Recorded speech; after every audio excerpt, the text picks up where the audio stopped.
안녕하세요. 건강의 달인 건달입니다. 혹시 썸네일 보셨나요?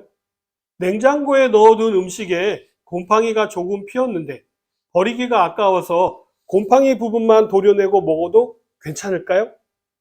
식품 독성학자인 브래드 라이스펠드 교수는요, 부패한 음식은 단순히 위장에 불편을 주는 수준을 넘어서요, 생명에 위협이 될 수 있는 독성 물질을 함유하고 있을 수가 있다라고 경고하고 있는데요. 전문가들은 그 한 입이 식중독은 물론이고 간 손상이나 심지어 암으로까지 이어질 수 있다라고 경고하고 있습니다. 그래서 오늘은 이상하다 싶으면 절대로 먹으면 안 되는 음식에 대해서 말씀드리도록 하겠습니다.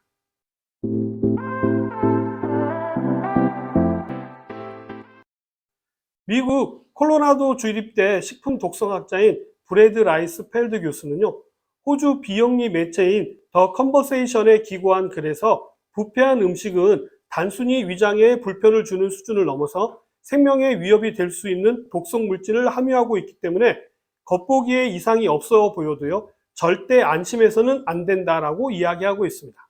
좀 더 구체적으로 한 가지씩 알아보도록 하겠습니다.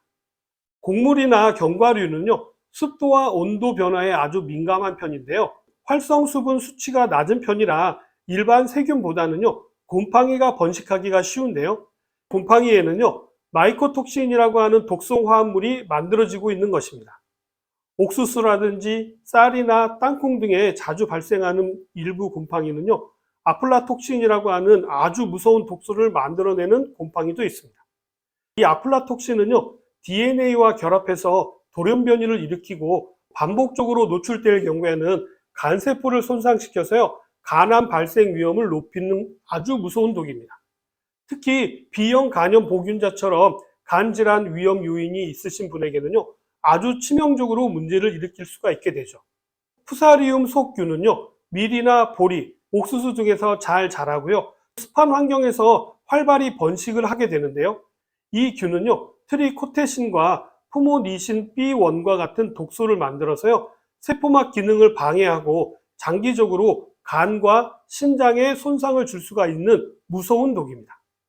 라이스펠드 교수는요, 견과류나 곡물에 곰팡이가 피거나 변색되거나 냄새가 이상하다면요, 망설이지 말고 버려야 한다라고 강조했고요. 아플라톡신은 극미량으로도 발암성이 강하기 때문에요, 안전한 섭취 기준이 존재하지 않는다라고 경고했습니다. 아주 조금이라도 먹게 되면요, 안 된다라는 의미입니다. 다음은 과일도 주의가 필요한데요. 과일은 상처가 나거나 지나치게 익게 되면요, 곰팡이가 번식하기 쉬운 환경이 됩니다. 대표적인 곰팡이는요, 푸른 곰팡이로요, 사과를 비롯해서 배라든지 복숭아, 체리 같은 과일에서도 자주 발견이 되는데요. 이 푸른 곰팡이는요, 파툴린이라고 하는 독소를 생성해내는데 이것은 세포 내 효소작용을 방해해서요, 정상적인 세포 기능을 무너뜨려서 DNA뿐만 아니라 단백질이나 지방도 손상시키는 특징을 가지고 있습니다. 파툴린을 고농도로 섭취할 경우에는요, 간이라든지 신장, 소화기, 면역계 등 주요 장기에 심각한 손상을 줄 수가 있기 때문에 각별한 주의가 필요합니다. 하지만 여기서 더 큰 문제는요, 곰팡이가 보이지 않는 깊은 곳까지 침투할 수 있다는 점인데요. 라이스펠드 교수는요, 곰팡이는 균사라고 불리는 미세한 뿌리 구조를 만들기 때문에 겉보기에 깨끗한 부분이라 하더라도요, 독소를 퍼뜨릴 수 있다라고 경고하고 있습니다.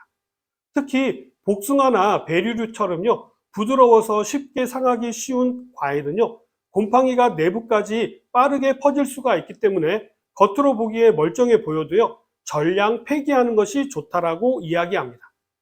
사과나 배처럼 단단한 과일의 경우에는요, 곰팡이가 있는 부분을 충분히 도려내면 괜찮을 수 있지만요, 이러한 경우에도 안전하다라고 장담할 수는 없기 때문에 스스로 위험을 감수하는 선택임을 명심해야 한다라고 라이스펠드 교수는 경고하고 있습니다. 다음은 치즈인데요. 치즈의 경우에는 좋은 곰팡이와 나쁜 곰팡이를 구분하셔야 합니다. 블루치즈로 알려진 브레디 오라주라 치즈는요, 초코칩 쿠키처럼 안쪽에 푸른색이나 약간 검은색 같은 것들이 박혀 있는 것처럼 보이는데요. 푸른색이 바로 페니실리움 로크포르티 곰팡이고요. 불이나 까망베르 치즈는요, 페니실리움 까망베르 곰팡이 덕분에 독특한 풍미와 질감을 갖게 됩니다. 하지만 같은 곰팡이라 하더라도요, 녹색이나 적색, 검정색을 띠면서 솜털처럼 자라는 곰팡이는요, 주의하셔야 하는데요. 누룩 곰팡이 속에 속하는 아스페르길루스 속 곰팡이는요, 독성이 있고 주로 호흡기를 통해서 폐에 문제를 일으키게 됩니다. 페니실리움 코뮤는요, 사이클로피아존산이라고 하는 독소가 함유되어져 있어서요, 신경과 근육 기능을 마비시키는 문제를 만들기도 합니다. 이와는 반대로 곰팡이가 보이면 무조건 드시면 안 되는 치즈도 있는데요. 주로 수분이 많은 크림치즈 형태가 여기에 속합니다. 리코타 치즈라든지 코티지 치즈라든지 우리가 잘 알고 있는 모짜렐라 치즈의 경우에는요, 수분이 많은 편이어서 곰팡이의 균사가 빠르게 퍼지기 때문에요, 곰팡이가 보이면 아까워도 무조건 전량 폐기하셔야 합니다. 반면에 체다 치즈라든지 파마산 치즈라든지 스위스 치즈처럼 단단한 치즈의 경우에는요, 곰팡이가 있더라도요, 그 주변을 충분히 도려내고 드시면 비교적 안전한 편입니다. 곰팡이 부위를 도려내실 때 칼날이 곰팡이에 닿지 않도록 주의하셔야만 합니다. 다음은 육류인데요. 과일이나 유제품은 주로 곰팡이에 의해 문제가 발생되어지는 부분이 대부분이지만 육류는요, 세균에 의해서 부패가 일어나는 게 문제가 됩니다. 상한 고기는요, 질감이 끈적끈적해지고 녹색이나 갈색으로 변색이 나타나기도 하고요, 시큼하거나 썩은 악취가 나게 되기도 하죠. 일부 유해 세균의 경우에는요, 냄새나 색 변화를 거의 일으키지 않기 때문에 겉보기만으로는 신선도를 판단해서는 안 됩니다. 부패 과정에서 생기는 카다베린과 퓨트레신은요, 구역이라든지 복통, 두통, 혈압 저하 등의 증상을 유발하게 됩니다. 일부 대장균은요, 이질균처럼 단백질 합성을 막는 시가 독소를 생성해서요, 신장을 손상시키고, 캄필로박터 제주니는요, 설사, 복통, 발열 등을 유발시킵니다. 살모넬라는요, 달걀이라든지 덜 익은 닭고기에서 흔히 발견되고요, 장염을 일으키는 주범이 되죠. 클로스트리디움 퍼프린 젠스와 클로스트리디움 보툴리눔은요, 장 점막을 손상시키거나 보툴리눔 독소를 만들어내는데요. 이 독소는 극미량으로도 근육을 마비시키는 근육독의 대명사입니다. 이러한 독을요, 아주 극미량으로 희석해서 처진 근육이나 주름에 주사로 맞게 되면요, 근육이 마비되면서 처진 근육이나 주름을 펴주는 보톡스가 되는 것입니다.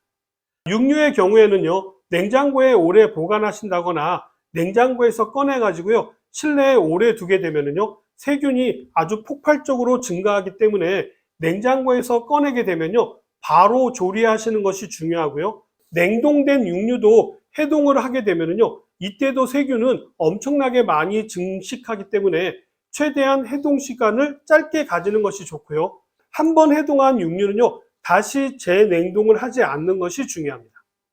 육류의 세균의 경우에는요, 100도로 조리를 하게 되면 모두 다 사멸되지만요, 세균에 의해서 생성된 독소의 경우에는요, 100도가 넘어도 파괴되지 않는 경우도 있기 때문에 조금 의심스럽다 싶으시면 드시지 않는 것이 좋습니다.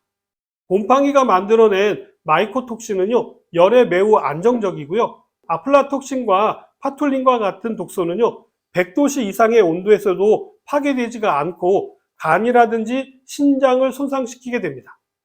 오늘은 각 식품에 따른 독소에 대해서 이야기를 해드렸는데 어떻게 좀 도움이 되셨나요? 그럼 저는 다음 시간에 다시 찾아뵙도록 하겠습니다. 감사합니다.